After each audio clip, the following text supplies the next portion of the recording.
The great glass dome of Titan Station stretched above Ambassador Hannah Kim like a crystal sky. She stood at the tall windows of her office, watching the ships of 7 different species dock at the massive space station. Today would change everything for humanity. After 15 long years of careful words and patient negotiations, Earth would finally join the Galactic Confederation as an equal member. Hannah touched the blue fabric of her formal diplomatic uniform. The weight of responsibility pressed down on her shoulders like a heavy cloak. She had spent half her life learning the languages, customs, and thinking patterns of alien species. Every gesture, every word, every pause in conversation had been practiced until it became natural. Diplomacy was an art, and she had made herself a master of it. The door to her office slid open with a soft whisper. Judd Park, her trusted assistant, entered carrying a data pad and wearing a worried expression. His young face showed the stress of the past few weeks. Behind him walked Ta-1, the military liaison officer assigned to their diplomatic mission. The tall man moved with the controlled grace of a soldier, but his eyes held doubt. "Ambassador Kim," Jay said, bowing slightly in the traditional manner. "The final documents are ready for your review. The ceremony begins in 3 hours." Hannah turned from the window and accepted the datapad. The text of the Greater Species Accord filled the screen. Page after page of careful legal language that would bind humanity to the will of the Confederation. She had read these words 100 times, but something still felt wrong about them. "The terms seem very restrictive," Ta-1 said, his voice carrying barely hidden anger. "They limit our military development, our colonial expansion, and our trade relationships. This feels more like surrender than partnership." Hannah looked at the soldier with patient eyes. "Ta-1, we must think beyond today. Yes, the terms are strict, but they give us something more valuable than temporary freedom. They give us legitimacy, recognition, a place at the table where the future of the galaxy is decided." "A small chair at a very large table," Ta-1 replied. "And what happens when they decide we are no longer useful?" The question hung in the air like smoke. Hannah had asked herself the same thing many times during the long negotiations. The 7 elder species of the Confederation had ruled the galaxy for thousands of years. They were ancient, powerful, and set in their ways. Humanity was young, aggressive, and unpredictable. The match had never been comfortable. Jay cleared his throat nervously. "The Vilac delegation has requested a private meeting before the ceremony. Prime Minister Korvex wishes to speak with you personally." Hannah nodded. The Vilac were perhaps the most influential species in the Confederation.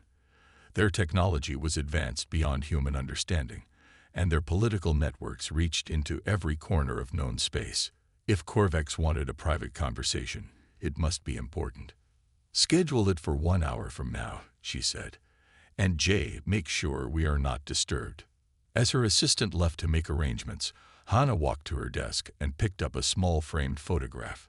It showed her as a much younger woman, standing beside her mentor Dr. Su Yang on the steps of the Earth Diplomatic Academy. She remembered that day clearly. The old professor had told her that words were the most powerful weapons in the universe.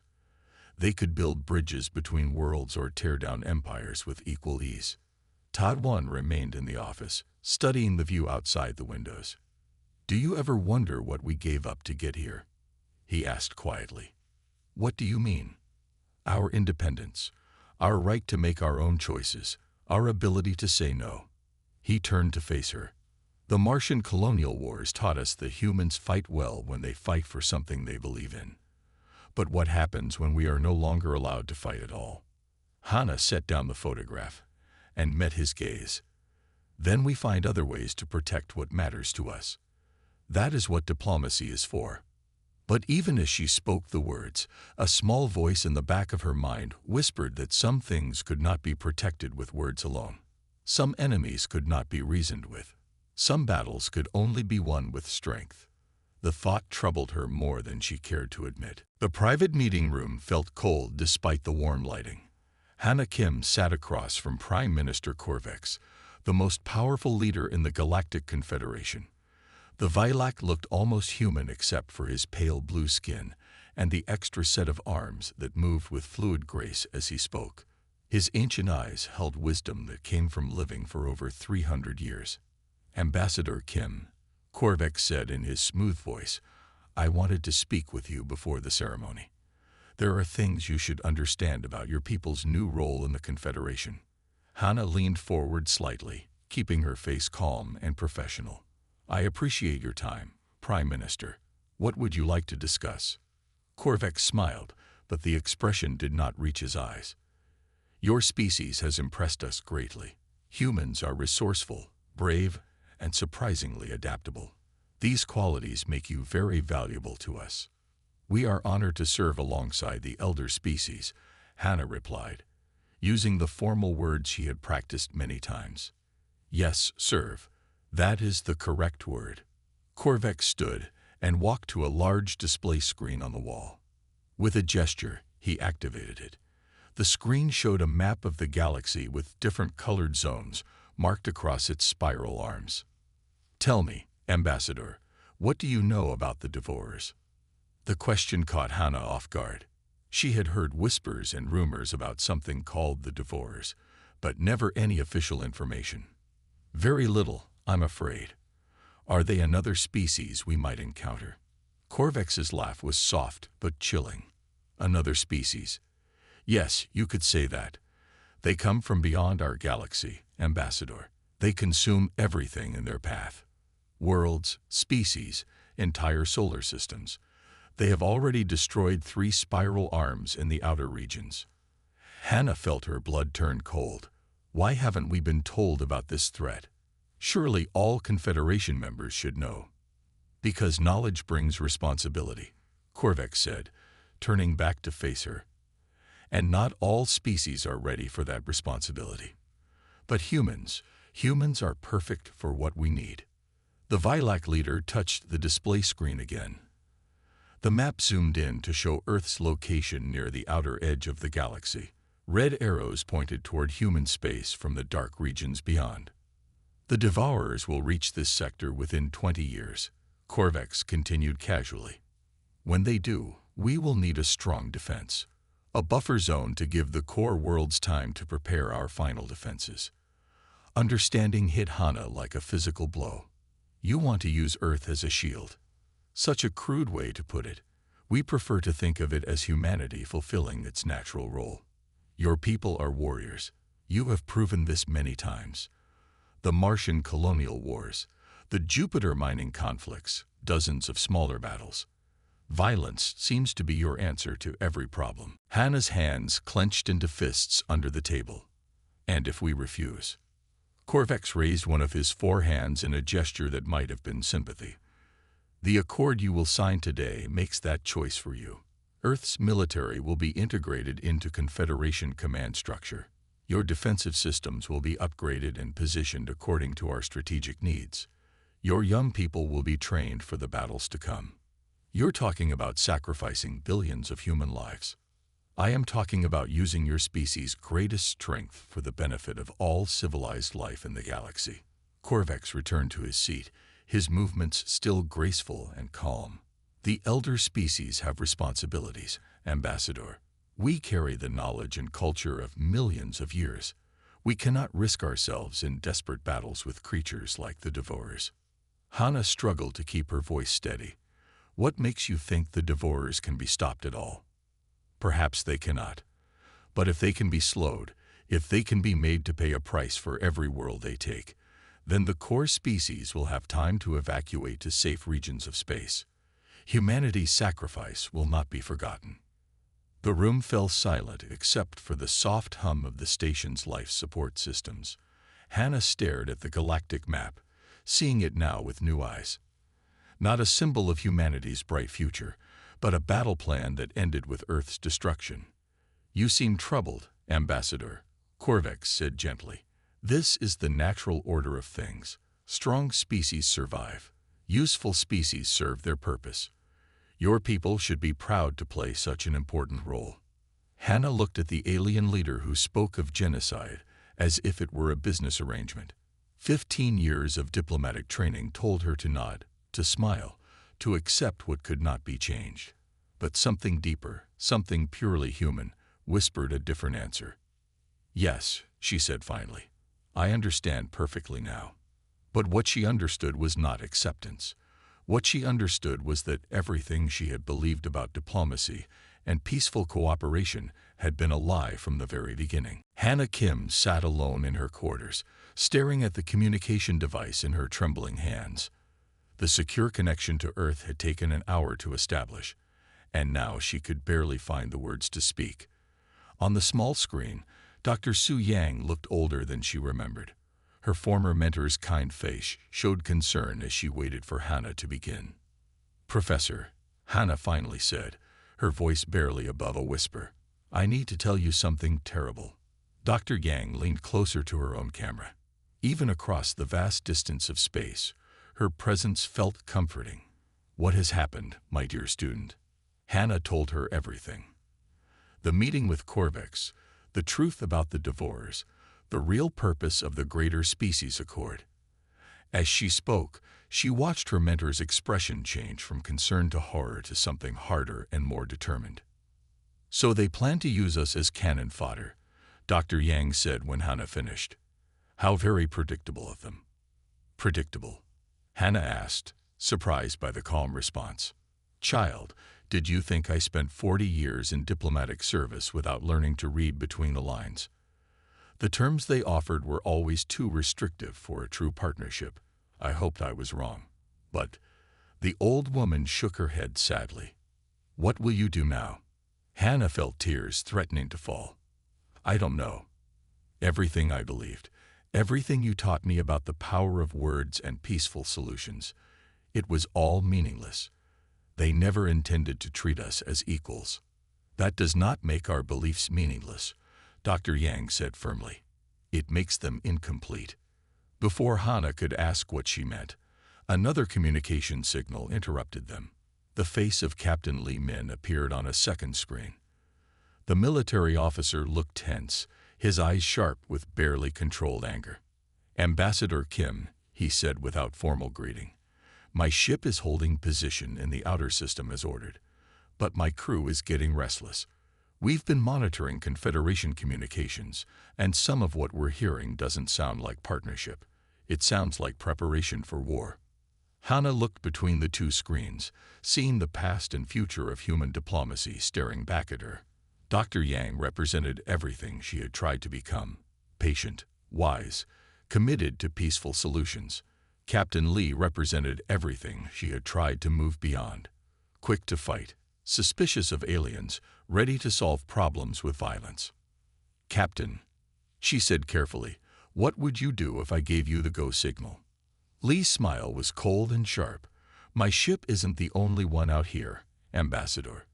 We have 3 full battle groups hidden in the asteroid fields and gas giant rings. The Confederation thinks they know about our military capabilities, but they're looking at training ships and parade fleets. The real weapons have been kept secret." Dr. Yang spoke softly from her screen. "Hannah, do you remember why you chose diplomacy over military service?" The memory came back clearly. Hannah had been 20 years old, standing in the ruins of New Shanghai on Mars after the colonial wars ended. Bodies of human soldiers and civilian colonists lay scattered in the red dust. The smell of burning buildings filled the air. She had sworn that day never to let violence be her first choice. "Because war only creates more war," she answered. "Because someone has to choose a better path." "And that choice was right," Dr. Yang said. "But there is a difference between choosing peace and accepting surrender. Sometimes the only way to protect peace is to be willing to fight for it." Captain Li nodded grimly. "The professor is right. These aliens see our diplomacy as weakness. They think humans will roll over and accept any terms rather than fight. Maybe it's time to show them how wrong they are." Hannah closed her eyes and thought about Earth. She pictured the blue oceans and white clouds, the great cities full of people who trusted her to protect them. She thought about children playing in parks, students learning in schools, artists creating beauty in studios. All of it would be destroyed to buy the elder species a few more years of safety. There has to be another way, she said, but the word sounded hollow even to her. Sometimes there is no other way, Dr. Yang replied gently. Sometimes the pen must step aside and let the sword speak. But when that happens, it must be for the right reasons and in the right way. Captain Lee leaned forward on his screen. Just give the word, Ambassador. We've been preparing for this day longer than you know. Earth will not go quietly into the dark. Hannah opened her eyes and looked at both of them. The weight of humanity's future pressed down on her shoulders like a mountain. In a few hours, she would walk into that ceremony and either sign away her species' freedom or start a war that could destroy them all. But for the first time since her meeting with Corvix, she began to see a third option. Perhaps the choice was not between the pen and the sword. Perhaps it was about using both at the right time and in the right way. I need time to think, she said finally. Both of you, be ready, but don't do anything until I give the signal. The screens went dark, leaving her alone with the most important decision in human history. Hannah Kim walked through the corridors of Titan Station with new eyes. Every alien face she passed might be an enemy. Every polite greeting might hide a lie. The weight of knowledge sat heavy in her chest as she made her way to the restricted section where human military personnel were housed. The door to Commander Bin Sio's office required 3 different security clearances. When it finally opened, Hannah found herself in a room that looked more like a war planning center than diplomatic quarters. Multiple screens showed star charts, ship movements, and communication intercepts. The commander himself stood with his back to her, studying a tactical display.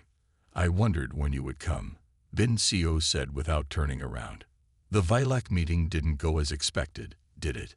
Hannah stepped closer, surprised by his casual tone. How did you know? Now the commander turned to face her.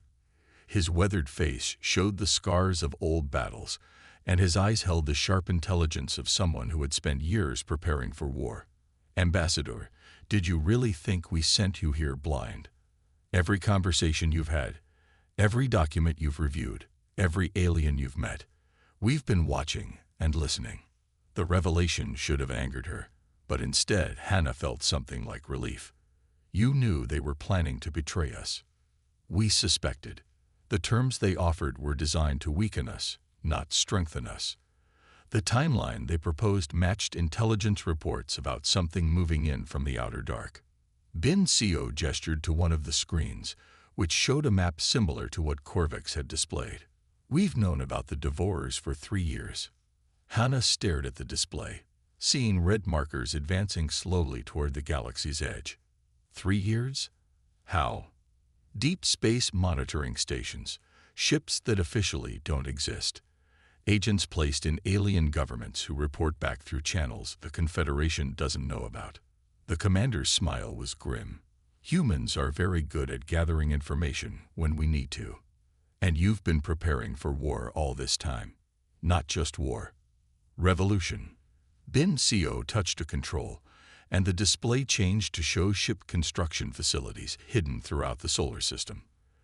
The vessels the Confederation knows about represent maybe 20% of our actual fleet.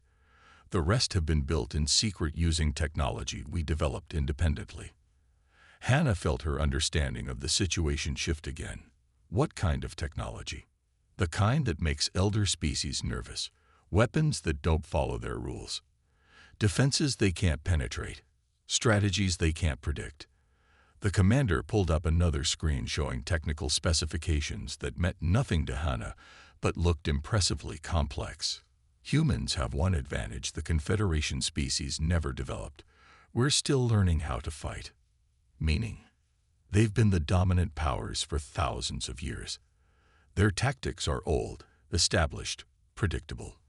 They fight the same way they always have because it always worked before. But we're still figuring things out, still experimenting, still willing to try crazy ideas that might just work. Hannah thought about this as she studied the displays around the room. What about the Devourers themselves? Do we know anything about how to fight them? Bin Sio's expression grew darker. That's the real problem. The elder species have been hiding information about previous encounters. But from what we've been able to piece together, the Devourers aren't just another alien species. They're something else entirely. What do you mean? They don't negotiate. They don't communicate. They don't seem to want anything except to consume everything in their path. Ships, planets, entire star systems, all turned into raw material for more Devourers. The commander paused, choosing his words carefully.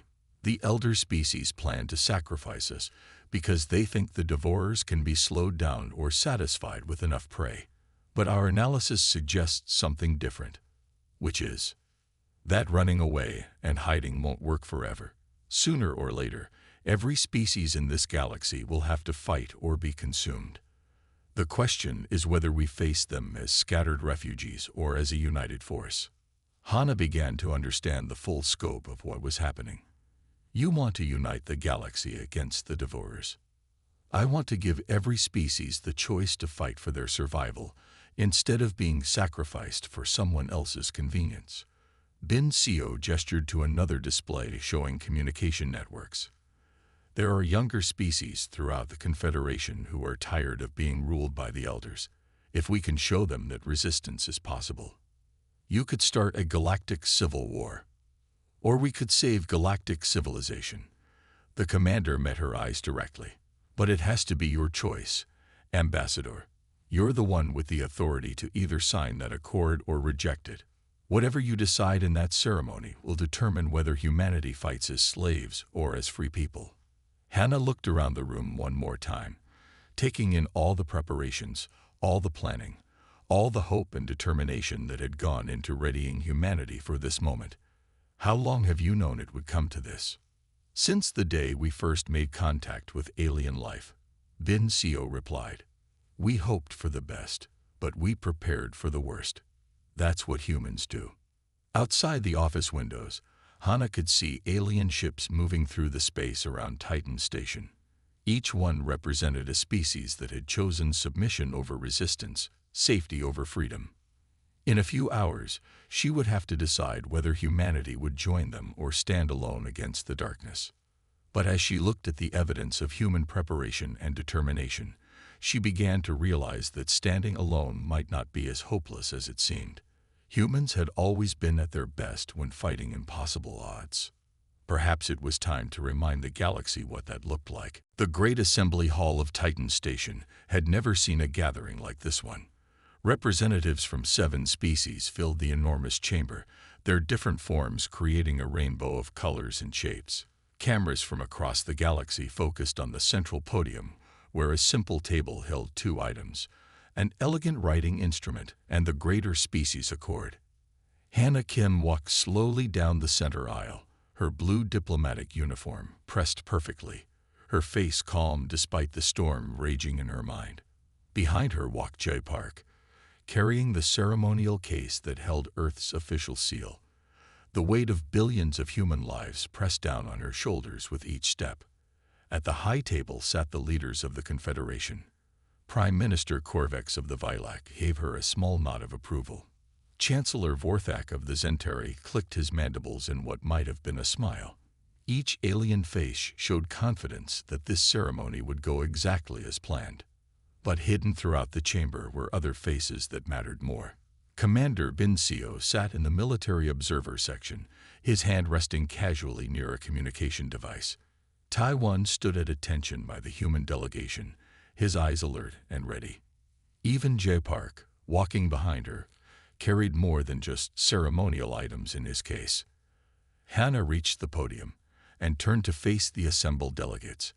Billions of beings across the galaxy watched through live broadcasts, waiting to see humanity take its place as the newest member of the Galactic Confederation.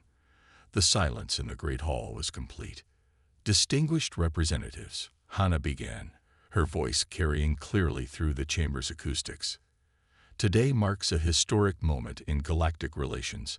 For the first time, a species from the outer spiral arms seeks to join the ancient brotherhood of civilized worlds. Murmurs of approval rippled through the alien delegations. This was the speech they expected. Formal, respectful, grateful for the opportunity to serve. But Hana's next words were not what anyone expected. However, before I sign this accord, I believe the galaxy deserves to know the full truth about what it contains. The murmurs stopped. Prime Minister Corvex leaned forward slightly, his four eyes focusing intently on the human ambassador. Chancellor Vorthak's mandibles clicked nervously. Hana reached into her jacket and pulled out a small device. With a touch of her finger, she activated it. Her voice now carried to every corner of known space, through the galaxy's communication networks. Citizens of every world, every species, every system, you are being lied to. This accord is not a partnership agreement.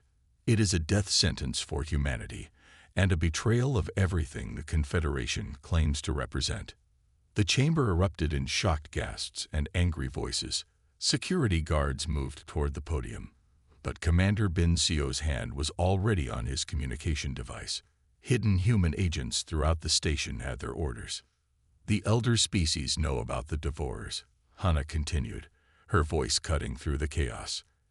They have known for years about the threat approaching from beyond our galaxy, but instead of preparing a united defense, they have chosen to sacrifice younger species as shields for their own survival.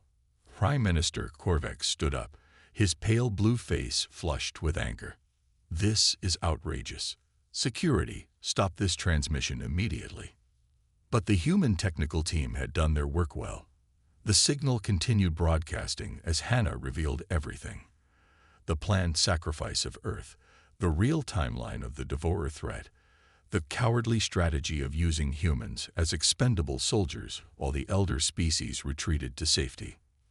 For too long, the younger species of this galaxy have accepted the rule of those who claim wisdom through age alone.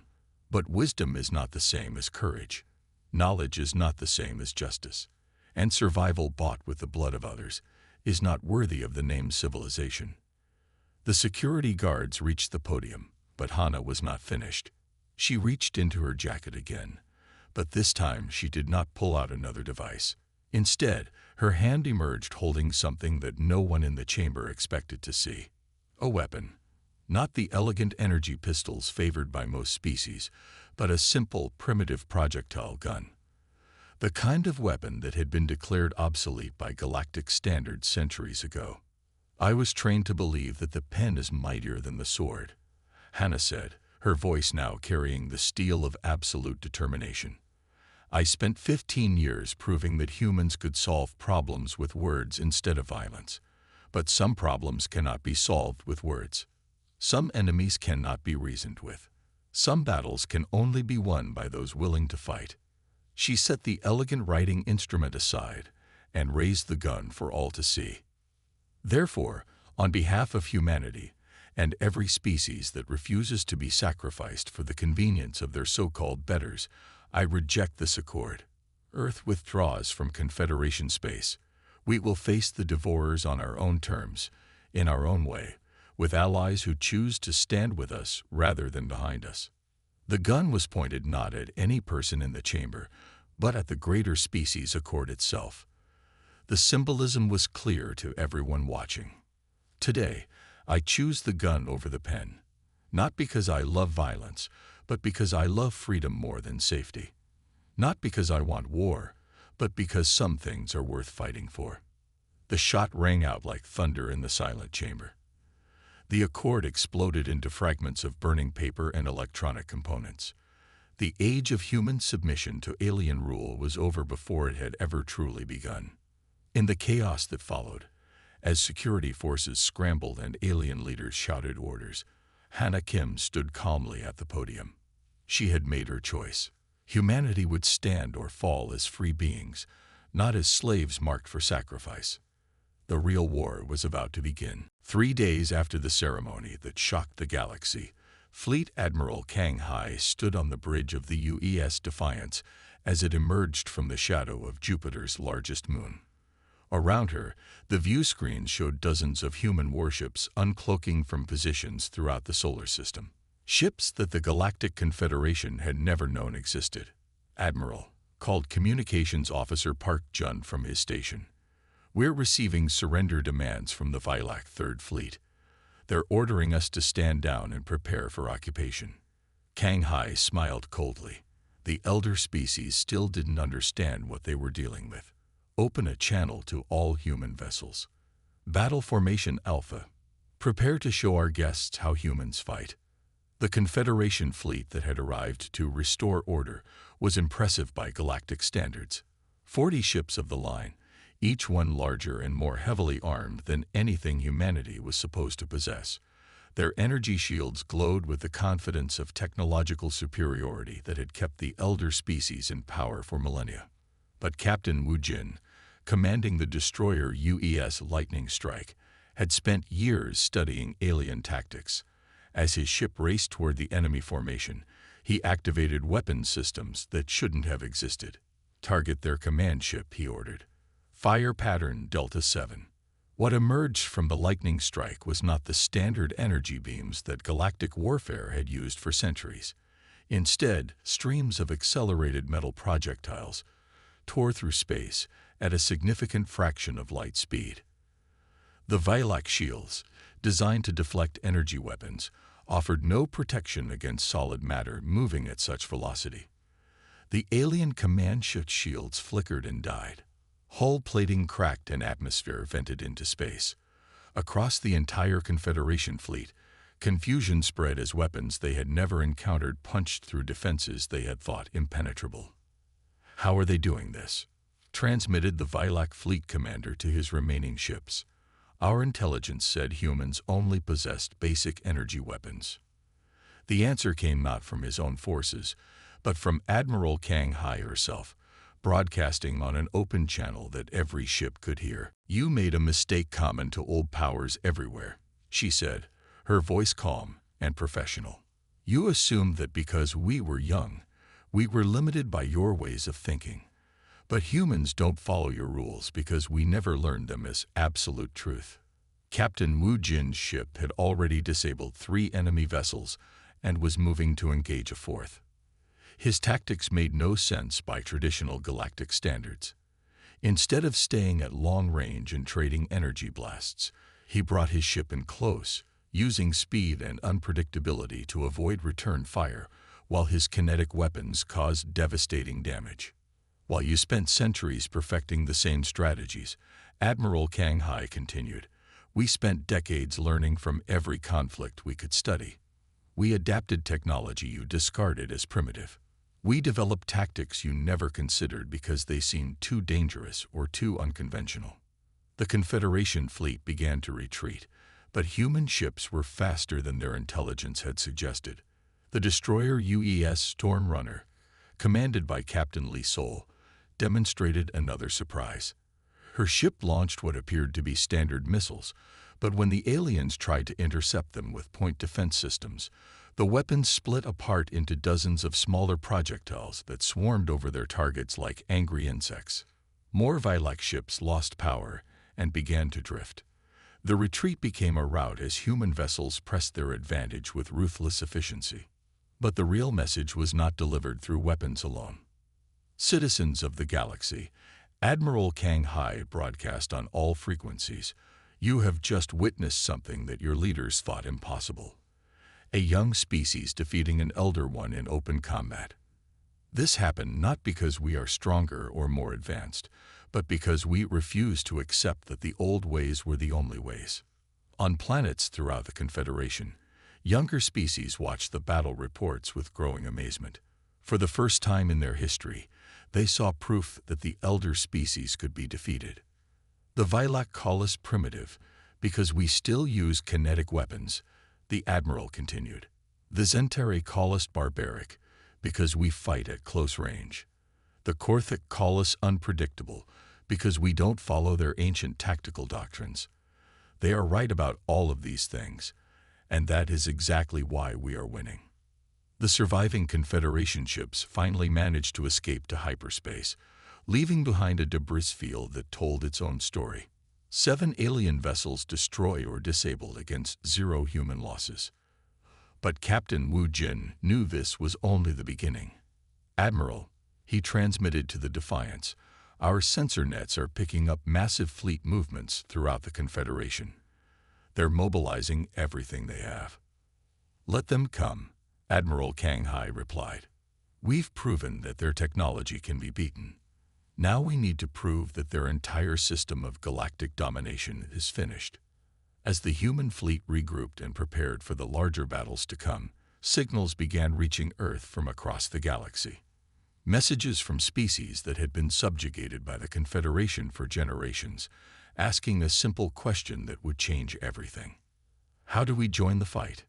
The revolution that would reshape galactic civilization had begun with a single shot fired by a diplomat who chose the gun over the pen. But it would be won by ordinary beings throughout the galaxy who chose freedom over safety, hope over submission. The human way was spreading. The communication center on Earth had never been busier. Yun Su, the newly appointed Minister of Interspecies Relations, moved between dozens of screens showing incoming messages from across the galaxy. Each transmission brought news that would have seemed impossible just weeks ago. Entire species were rising up against their Confederation overlords. Minister, called her assistant, pointing to a large display showing the galactic map. The Talveri have declared independence from Centauri control. That's the fourth species this week. Yun Su studied the map, watching as system after system changed color from Confederation red to neutral gray. The victory against the Vilac fleet had done more than prove human military capability. It had shattered the myth of elder species invincibility. A priority communication signal interrupted her thoughts. The face of Ambassador Kresh appeared on the main screen. The reptilian features of the Corvani delegate showed both fear and hope as he spoke. Minister Su, Kresh said, his translator device converting his hissing speech into clear words. My people have watched the human victory with great interest. For 300 years, we have served the Confederation faithfully. We provided raw materials, labor, and soldiers for their wars. In return, we received protection and guidance. And now, Yun Su asked, though she could guess the answer. Now we see that protection was really control, and guidance was really exploitation. The Confederation demands we send our young people to fight the Devourers while their own children remain safe in the core worlds. Kresh leaned closer to his communication device. We wish to join your alliance, but we need to know, will humans truly treat us as equals, or will you simply become new masters? It was the question that arrived with every communication from potential allies. Species that had lived under Confederation rule for generations found it hard to believe that any alliance could be based on true partnership rather than domination.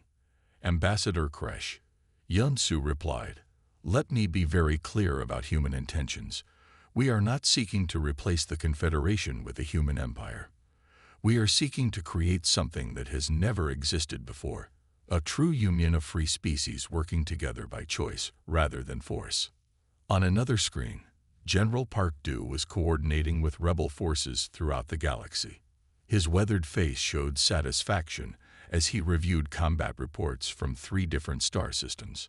The Keliveri have successfully taken control of their home system, he announced to the assembled staff. Confederation garrison forces surrendered after token resistance.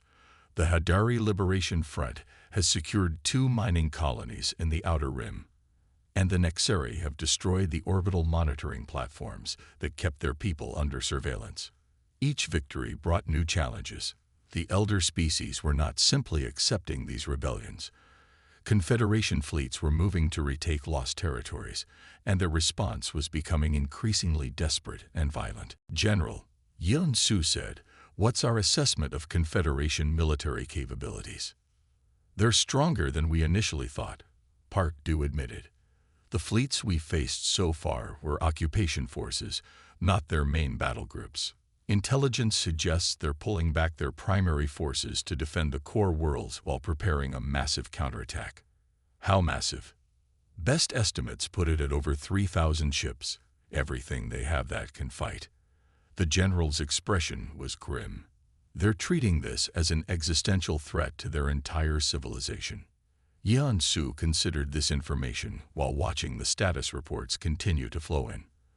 The revolution was spreading faster than anyone had expected, but it was also provoking a response that could crush the rebellion before it fully formed. There's something else, Park Du continued. Our deep space monitoring stations are detecting increased devourer activity. The timeline for their arrival may be shorter than we thought. The implications hit everyone in the room simultaneously. They were fighting a war on two fronts, against the Confederation forces trying to maintain their empire, and against an external threat that could destroy everyone if they weren't prepared. How much time do we have? Yum Su asked. 18 months, maybe less. The room fell silent as the scope of their challenge became clear. They needed to defeat the Confederation, unite the galaxy under a new system of government, and prepare defenses against an enemy that had already consumed entire galactic regions, all while maintaining the trust of species that had never known freedom. Minister called a communications technician. We're receiving a priority transmission from the Loktar resistance. They're requesting immediate military support. Confederation forces are preparing to bombard their civilian population centers. Yan Su looked at General Park Du, who nodded grimly. We can get ships there in 6 hours, but responding will reveal the location of our forward bases to Confederation intelligence. Do it anyway, Yan Su decided. If we can't protect our allies, then our alliance means nothing. As orders went out to human battle groups throughout the galaxy, Yan Su reflected on how quickly everything had changed. A month ago, she had been a junior diplomat handling trade disputes. Now she was helping coordinate the largest rebellion in galactic history. But the most challenging part wasn't the military logistics or political negotiations. It was maintaining faith that they could build something better than what they were tearing down. The Confederation system was ancient, stable, and predictable. What humans were proposing, true democracy on a galactic scale, had never been attempted before. Minister, her assistant called out, we're receiving applications for alliance membership from 7 more species. But they're all asking the same question Ambassador Kresh asked, which is, how do we know humans won't become the new elder species? Yan Su smiled for the first time that day. Because we're going to give them the power to stop us if we try. It was a radical concept that went against everything the galaxy had ever known about power and politics. But if they were going to create a new kind of civilization, it would have to be built on new kinds of trust. The nexus point lay at the edge of known space, where the galaxy's spiral arms faded into the dark void between star systems. Here, according to every calculation and prediction, the Devourers would make their final approach toward the galactic core. Admiral Yunei stood on the bridge of the UES Liberator, watching as ships from dozens of species took defensive positions around the massive space fortress that had been built in just 8 months. Strategic Coordinator Kim, she said into her communication device, are you seeing this on the tactical displays? From her command center deep within the fortress, Hannah Kim studied screens showing the largest military gathering in galactic history. Human vessels flew alongside Corvani destroyers, Talvari cruisers, and ships from 20 other species that had joined the Free Species Alliance. But she also saw something that troubled her deeply. Admiral, I'm reading massive energy signatures approaching from the void. Distance unknown, but the readings are unlike anything we've seen before. The Devourers were coming. Major Choi Yun, leading the elite assault forces stationed on the fortress, had been studying intelligence reports about their enemy for weeks. What she had learned made her stomach turn with worry. The Devourers weren't just another hostile species. They were something that challenged every assumption about life and consciousness. They don't communicate, she explained to her team during their final briefing. They don't negotiate. They don't seem to have any goals except consumption. Every planet they encounter is stripped of all matter and converted into more Devourer ships. How do we fight something like that?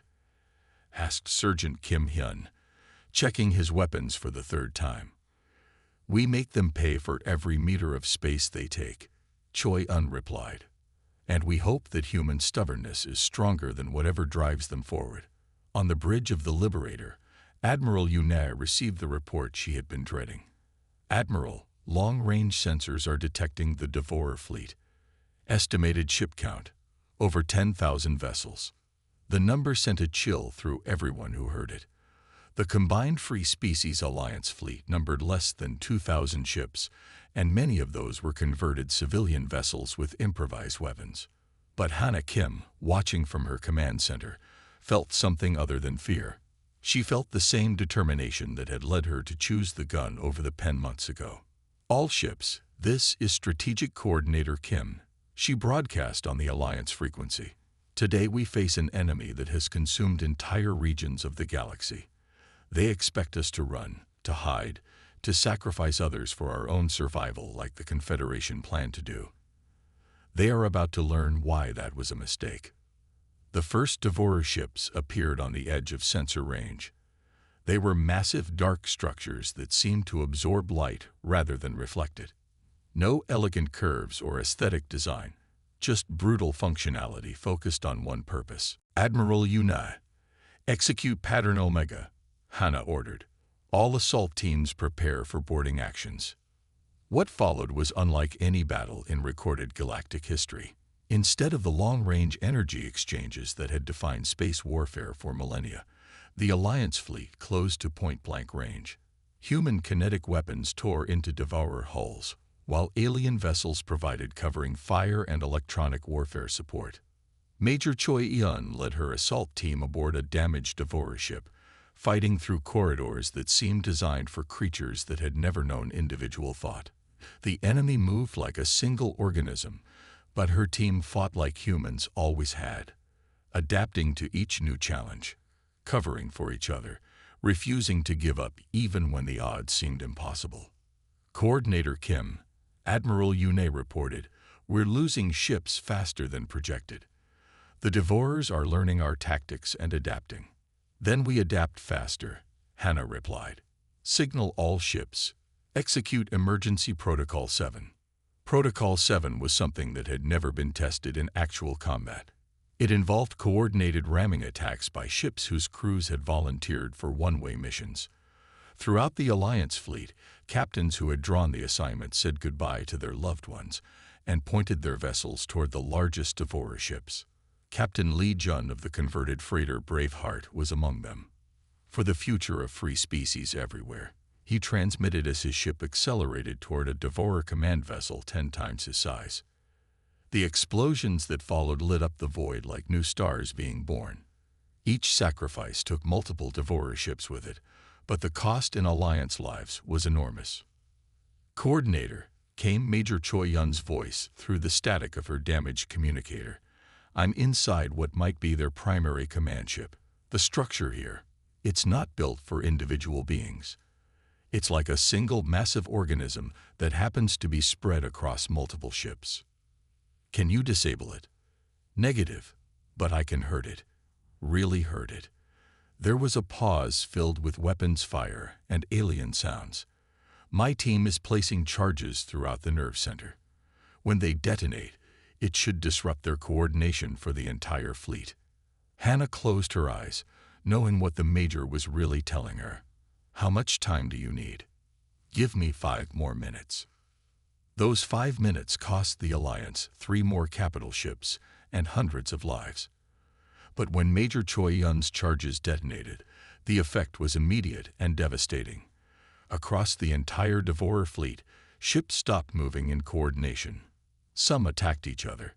Others simply drifted in space as if their connection to the collective mind had been severed. All ships pressed the attack. Admiral Yuna ordered, "Make their sacrifice count." The battle continued for 18 hours. When it finally ended, the void around the nexus point was filled with the wreckage of both fleets. But the Devourers were retreating for the first time in their recorded history. Strategic Coordinator, Admiral Yuna said, exhaustion clear in her voice. "Preliminary reports show we lost 40% of our fleet. But the Devourers lost more. Much more." Hannah looked at the tactical displays showing the aftermath of the battle. They had won, but the cost had been terrible. So many good people had died to prove that the Devourers could be defeated. But they had proven it. And sometimes, That was enough. 6 months after the Battle of Nexus Point, Hannah Kim stood before the memorial wall on Titan Station. Thousands of names were carved into the black stone. Humans, Corvani, Talvari, and dozens of other species who had died fighting for freedom. The wall stretched so far that she could not see the end of it from where she stood. Her reflection showed in the polished surface between the names. The face looking back was older than the diplomat who had once believed words could solve every problem. 3 scars marked her left cheek from shrapnel during the final Confederation assault on Earth's moon. Her hair had started showing gray at the temples. The cost of choosing the gun over the pen was written in every line of her face. Director General Kim, came a familiar voice behind her. She turned to see Secretary Park Young approaching with a data pad and a careful expression. The morning briefings are ready for your review. Hannah accepted the pad and scrolled through the reports. 3 more species had requested membership in the Free Species Alliance this week. The Rotheki Collective wanted to join after their successful rebellion against Centauri rule. The Velhen Federation was seeking protection from Confederation remnants still operating in the outer systems. The Nordak republics had voted to abandon their neutrality and embraced the alliance principles of mutual defense and democratic cooperation. What's the total membership now? Hannah asked. 47 species as full members, with another dozen in various stages of application. Park Young replied. The Integration Committee is having trouble keeping up with all the requests. It was a problem Hannah would never have imagined having during her diplomatic career. For the first time in galactic history, species were competing to join an organization based on equality rather than submitting to one based on dominance. The old Galactic Confederation had officially dissolved 3 months ago when the last elder species strongholds fell to Alliance forces. Some of the ancient rulers had fled to unknown regions beyond the galactic rim. Others had accepted Alliance terms and now served as regular members rather than supreme overlords. A few had chosen to fight to the end, and were now names on memorial walls throughout the galaxy. Director General, Park Young continued, there's also a message from the Corvani Defense Minister. They're reporting increased Devourer Scout activity near their border systems. Hannah nodded grimly. The victory at Nexus Point had stopped the main Devourer invasion, but it had not eliminated the threat entirely. Smaller groups still probed Alliance defenses, testing for weaknesses and gathering intelligence about their new enemies. The war was not over. It had simply entered a new phase. Schedule a security briefing for this afternoon, she ordered, and make sure Admiral Yunei participates from her flagship. The Admiral had been promoted to Supreme Alliance Commander after the battle, leading joint fleets that patrolled the galactic borders. Her ships included the most advanced vessels ever built, combining human innovation with technology shared freely by Alliance members. The old hoarding of scientific knowledge that had characterized Confederation rule was gone, replaced by open cooperation that benefited everyone. As Park Young left to arrange the briefing, Hannah walked to the observation deck where she had once watched Confederation ships with naive hope. Now she saw something very different through the transparent walls. Alliance patrol ships moved in formation with crews representing dozens of species working together as equals. Construction vessels worked on new defensive platforms designed jointly by human engineers and alien scientists. Transport ships carried supplies and personnel between member worlds, all flying under the blue and silver banner of the Free Species Alliance. The door behind her opened, and J. Park entered. Her former assistant had been promoted to Deputy Director of Diplomatic Relations, but he still brought her the most important messages personally. Director General, he said, we've received a communication from the Hadari Liberation Council. They're requesting Alliance arbitration in their border dispute with the Nexuri Assembly. Hannah smiled at that. 2 species that had spent centuries as Confederation subjects now trusted the Alliance to resolve their conflicts peacefully. It was exactly the kind of problem she had always hoped to solve through diplomacy. Tell them we'll send a mediation team next week, she decided. And Jay, make sure the team includes representatives from both species as well as neutral observers. As her deputy left to handle the arrangement, Hannah returned her attention to the memorial wall. So many names, so many lives given to make this new galaxy possible. She touched one name in particular, Major Choi Yun, whose sacrifice had turned the tide of the most important battle in galactic history. Director General, came another voice. This time, it was Dr. Su Yang, now serving as Alliance Education Minister, visiting from Earth. I brought the reports you requested about the school exchange programs. Hannah accepted the data and reviewed it with growing satisfaction. Children from Alliance worlds were studying together, learning each other's languages and cultures, building friendships that would last their entire lives. The next generation would grow up thinking of species cooperation as normal rather than revolutionary. The teachers report excellent progress, Dr. Yang said. Human children are particularly good at adapting to different learning styles, while alien students bring perspectives that challenge human assumptions in productive ways. Any problems? The usual cultural misunderstandings, but nothing serious. Children adapt much faster than adults to new ideas. The old professor smiled. I think we're building something that will outlast all of us. As the day continued with briefings, meetings, and decisions that affected billions of lives across the galaxy, Hannah reflected on the choice that had brought them to this point.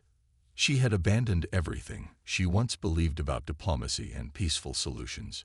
She had chosen violence over words, war over negotiation, resistance over submission. But in making that choice, she had not become less diplomatic. She had become diplomatic in a new way. From a position of strength, rather than weakness, as an equal rather than a supplicant, representing free people rather than conquered subjects. The gun and the pen were not opposites. They were tools that worked best when used together by people who understood that some things were worth fighting for. Peace was worth fighting for. Freedom was worth fighting for. The right to make your own choices was worth fighting for. And sometimes, the only way to protect those things was to be willing to use whatever tools were necessary. The galaxy was free now, but freedom required constant vigilance. There would always be new threats, new challenges, new choices between easy surrender and difficult resistance. Hannah Kim looked out at the stars and ships of the Free Species Alliance, knowing that her decision to choose the gun over the pen had given countless beings the chance to make their own choices about their own futures. It had been worth every scar, every loss, every sleepless night spent wondering if she had done the right thing. The galaxy belonged to the free now, and it would stay that way as long as there were people willing to fight for it.